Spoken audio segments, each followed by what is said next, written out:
আপনাকে অসংখ্য ধন্যবাদ আপনার সমস্যাটা খুব সুন্দর করে আমাকে বুঝিয়ে বলার জন্য। আসসালামু আলাইকুম, আশা করি সবাই ভালো আছেন।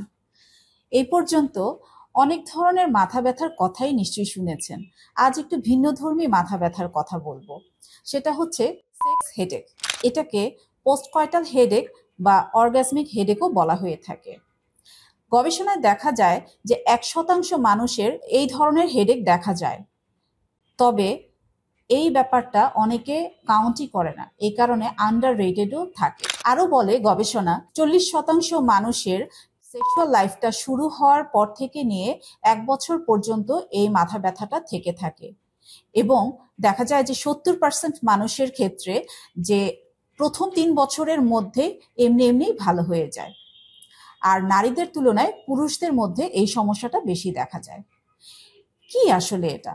এটা হচ্ছে যে এমন ধরনের একটা মাথা ব্যথা, যেই মাথা ব্যথা কিনা যে সেক্সুয়াল ইন্টিমেসি বা সেক্সুয়াল ইন্টারকোর্স অথবা মাস্টারবেশনের সময় বা তার পরপরই শুরু হয়, এবং এটা হিউম্যান টু হিউম্যান ভ্যারি করে ডিউরেশনের ক্ষেত্রে।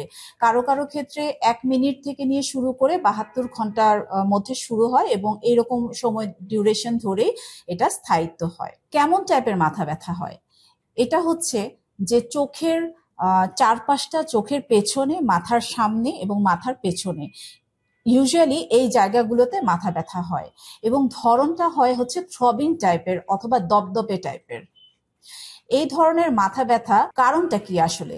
এই ধরনের মাথা ব্যথা কাদের হয় এবং কেন হয় সেটা আমরা এখন একটু জানবো। এই মাথা ব্যথাগুলো কারণগুলো এখনো এক্সাক্ট কারণ জানা যায়নি, এখনো পর্যন্ত গবেষণাধীন। তবে গবেষণায় বেশ কয়েকটা ইম্পর্টেন্ট ফ্যাক্টরের কথা বলে, তার মধ্যে গুরুত্বপূর্ণ কয়েকটি ফ্যাক্টরের কথা এখন আমি বলবো। প্রথম ফ্যাক্টরটি হচ্ছে যে ভাস্কুলার, দ্বিতীয়টা হচ্ছে মাসকুলার, তৃতীয়টা হরমোনাল এবং চতুর্থ হচ্ছে সাইকোলজিক্যাল। ভাস্কুলার কারণটা হচ্ছে যে যখন সেক্সুয়াল ইন্টিমেসিতে যায় মানুষ, তখন তার ব্লাড ভেসেলগুলো ডাইলেটেড বা প্রসারিত হয়ে যায়। তখন ব্লাড ভেসেলের ভেতর দিয়ে ব্লাড ফ্লোটা বেড়ে যায়, এবং পর্যায়ক্রমে হার্ট রেটটা বেড়ে যায়, ব্লাড প্রেশারটা বেড়ে যায়। ঠিক আবার যখন সেক্সুয়াল রিলিজটা যখন হয়ে যায়, তখন সে আবার ব্লাড ফ্লো, হার্ট রেট এবং ব্লাড প্রেশারটা আগের ফর্মে ফিরে আসে।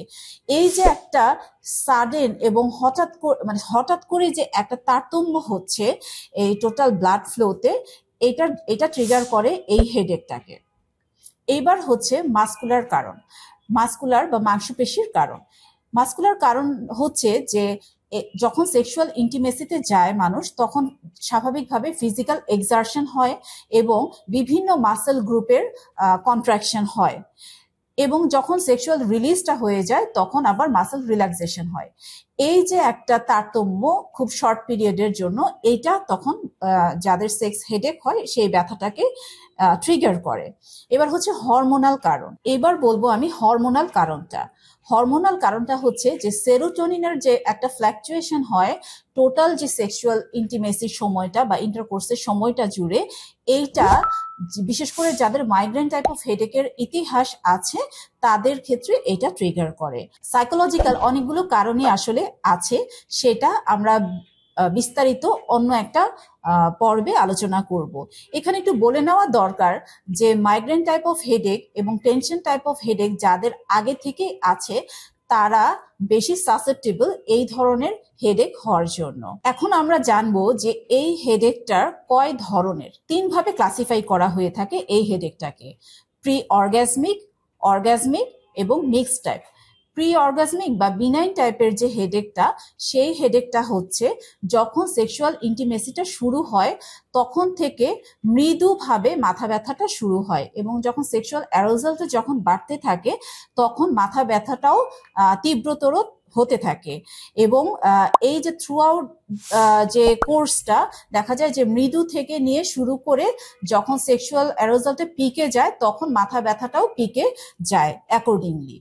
আর হলো যে অর্গাজমিক হেডেকটা হচ্ছে যে যখন সেক্সুয়াল রিলিজটা হয়ে যায় তারপরে মাথা ব্যথাটা শুরু হয়, এবং এটা সাডেন হয়, সিভিয়ার হয় এবং থ্রবিং টাইপের হেডেক হয়। আর মিক্স টাইপ অফ হেডেক যেটা, সেটা হচ্ছে এই দুই ধরনের সংমিশ্রণেই মাথা ব্যথাটা থাকে এবং গবেষণা বলে যে এই মাথা ব্যথার যে ধরনগুলো এগুলো হিউম্যান টু হিউম্যান ভ্যারি করে এবং মাইল্ড, মডারেট, সিভিয়ার এই গ্রেডিংটাও ভ্যারি করে। এখন আমরা কিভাবে চিকিৎসা দিয়ে থাকি? আমরা চিকিৎসা দেই, প্রথমে আমরা ভালোভাবে অ্যাসেস করি যে কোনো ফিজিওলজিক্যাল বা ফিজিক্যাল কোনো কজ আছে কিনা এবং সাইকোলজিক্যাল কোনো কজ আছে কিনা। যেই কজটা আমরা ফিগার আউট করব সেই কজ অনুযায়ী আমরা ট্রিটমেন্ট দিব এবং আমরা সিমটোম্যাটিক ট্রিটমেন্টও কিছু দিয়ে থাকি। যেমন আমরা মাথা ব্যথার জন্য আমরা NSAID দিয়ে থাকি এবং মাইগ্রেনে যে ধরনের ওষুধ দেওয়া হয় সেগুলো আমরা প্রেসক্রাইব করে থাকি, পাশাপাশি আমরা বিটা ব্লকারও দিয়ে থাকি। আর একটু আগে যেটা বললাম যে আমরা যে কারণটা আমরা বের করব সেই আন্ডারলাইং কজটাকে বের করার পরে অ্যাকর্ডিংলি সেই ট্রিটমেন্টটা দেওয়া হয়ে থাকে এবং আমরা কিছু টিপসও দিয়ে থাকি। সবশেষে আমি টিপসের কথাই বলবো, তার আগে আমি ছোট্ট করে একটু বলবো যে আমরা এই ব্যাপারটা নিয়ে জানবো কেন। এই ব্যাপারটা নিয়ে জানবো এই কারণে যে এইটা খুব একটা রিপোর্টেড না হলেও, এটাকে আমরা গণনায় না ধরলেও এটার যে কনসিকুয়েন্স গুলো আছে সেই কনসিকুয়েন্স গুলো আসলে অনেক ভোগান্তির সৃষ্টি করে।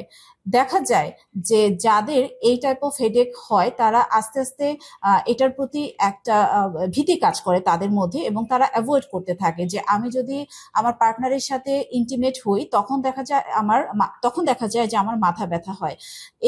এই যে একটা ভীতি তাকে গ্রাস করতে থাকে, তখন আস্তে আস্তে তার সেক্সুয়াল ইন্টিমেসির প্রতি আগ্রহটা কমে যায়, অ্যাভয়েড করতে থাকে, ফলে তার পার্টনারের সাথেও দূরত্বের সৃষ্টি হয় এবং এটার কনসিকুয়েন্সেস তো আমাদের জানাই আছে। এইবার আমি সব শেষে আপনাদেরকে বলবো কয়েকটা টিপস যে যারা আসলে এই সমস্যা নিয়ে ভুগছেন তারা কি কি করতে পারেন। প্রথমে আমি বলবো যে নিজের যে ফিজিক্যাল ফিটনেসটা সেটা অবশ্যই হেলদি ওয়েতে মেনটেন করতে হবে। Proper diet maintain, balanced diet maintain করতে হবে, অ্যাডিকুয়েট স্লিপ যেন হয় সেটার প্রতি খেয়াল রাখতে হবে এবং বডি যেন হাইড্রেটেড থাকে, ডিহাইড্রেশন যেন না হয় সেটাতেও খেয়াল রাখতে হবে।